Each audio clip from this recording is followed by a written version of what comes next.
Bonjour, je m'appelle Frédéric Van Rissel du cabinet Énéalogie Accompagnement et aujourd'hui je voulais vous parler audition et matériel audio. Alors certains d'entre vous étaient peut-être déjà habitués à travailler à distance, que ce soit par téléphone ou visioconférence avant la crise actuelle du Covid, mais pour de nombreuses autres personnes, avec le télétravail généralisé, vous avez dû vous y mettre sans forcément y être préparé ni même équipé. Alors sans faire le tour de tout ce qui se fait sur le marché, je voulais surtout répondre à une question qu'on me pose fréquemment lors de mes réunions ou encore de mes entretiens clients ou de prospection. Qu'est-ce que tu utilises en termes de matériel audio pour qu'on t'entende aussi bien ?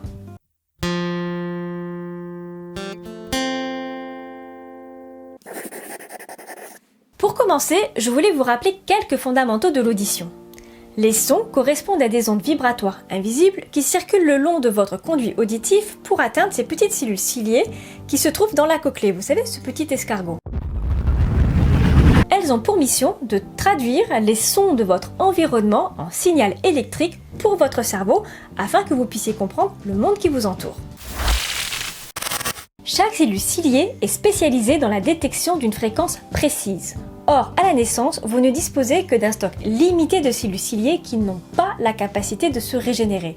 C'est hyper important ça, parce que ça veut dire que lorsque vous subissez un choc sonore ou lors de la prise de médicaments toxiques pour l'audition ou encore avec la détérioration naturelle de l'âge, lorsque les cellules ciliées sont détruites, vous ne pouvez plus entendre les fréquences qui sont associées. S'ensuit un handicap auditif qui va avoir un impact sur toute votre vie. Vous devenez irritable, vous ne comprenez plus votre entourage, vous vous repliez sur vous-même, vous coupez vos liens sociaux, vous n'allez plus au restaurant avec vos amis, votre famille ou vos collègues, les réunions deviennent vite un calvaire, les open space vous pouvez oublier et dans le pire des cas, vous pouvez même être amené à devoir changer de métier. Autrement dit, cela a véritablement un impact aussi bien sur votre vie professionnelle que personnelle. Moi je dis avec tout ça, autant prendre soin de son appareil auditif en s'équipant correctement pour éviter d'en arriver là. D'ailleurs à ce propos, je vous rappelle que c'est vraiment important de faire une pause toutes les 2 heures. Et n'en profitez pas pour aller appeler un ami ou écouter de la musique. Non, moi je vous parle de repos sonore. Vos oreilles ont besoin de temps pour récupérer et pouvoir tenir dans la durée. Maintenant que nous avons vu le rôle essentiel de ces cellules ciliées et à quel point elles sont fragiles et que leur détérioration est irréversible, je vous propose de regarder plus en détail l'impact généralisé du télétravail sur vos oreilles.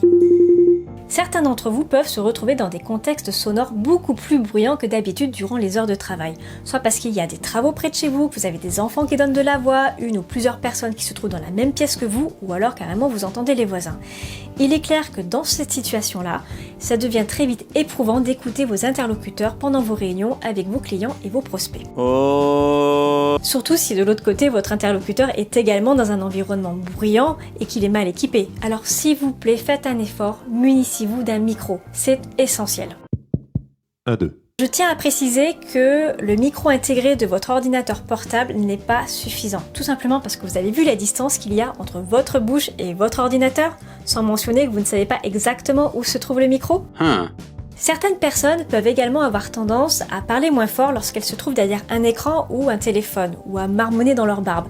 Et du coup, lorsque vous n'êtes pas en situation de face à face, vous ne percevez pas les difficultés de votre interlocuteur pour vous entendre. Donc vous ne le voyez pas en train de se pencher, tendre l'oreille, froncer les sourcils, et du coup, vous n'augmentez pas naturellement la voix pour s'ajuster à ses besoins.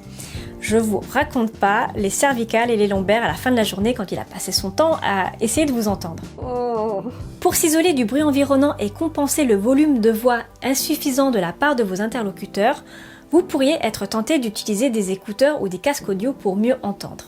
C'est une excellente option, mais attention à ne pas les utiliser toute la journée, tout simplement parce que, encore une fois, cela fatigue vos oreilles.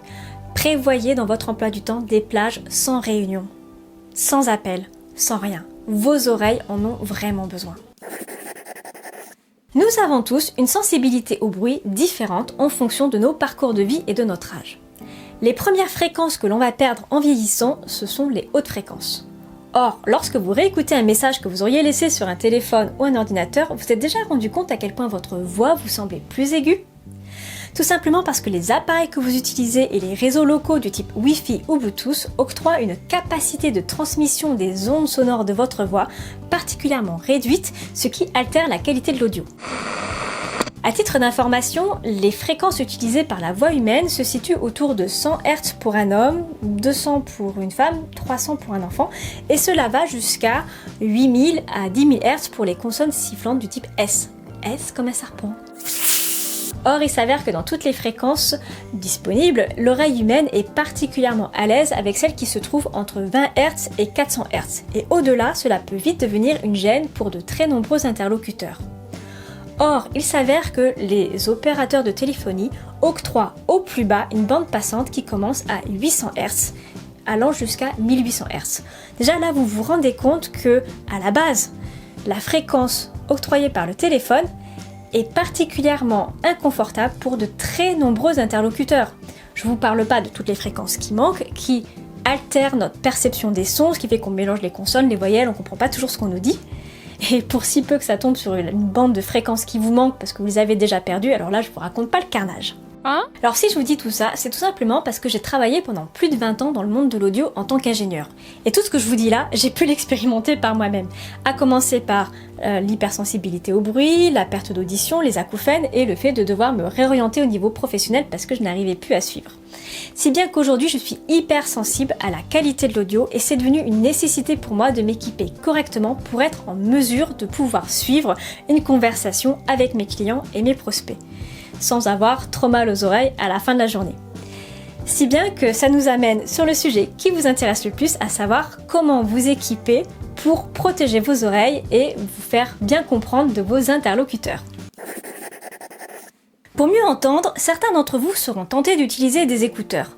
L'avantage c'est qu'ils sont petits, pratiques à transporter, légers, discrets, parfois ils sont même moulés dans la forme de vos oreilles, ce qui est hyper confortable à porter.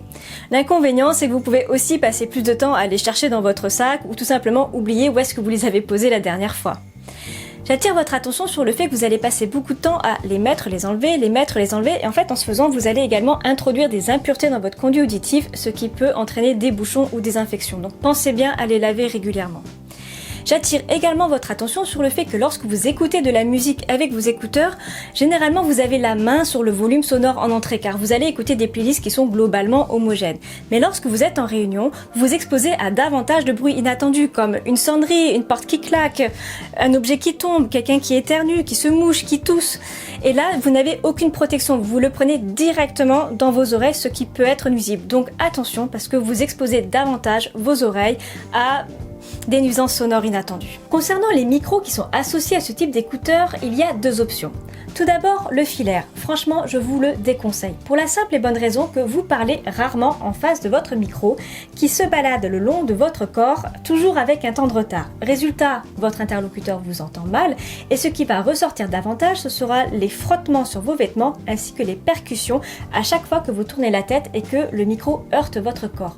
S'il vous plaît, dans la mesure du possible, évitez le filaire. Ensuite, vous avez les écouteurs avec les micros intégrés, sans fil.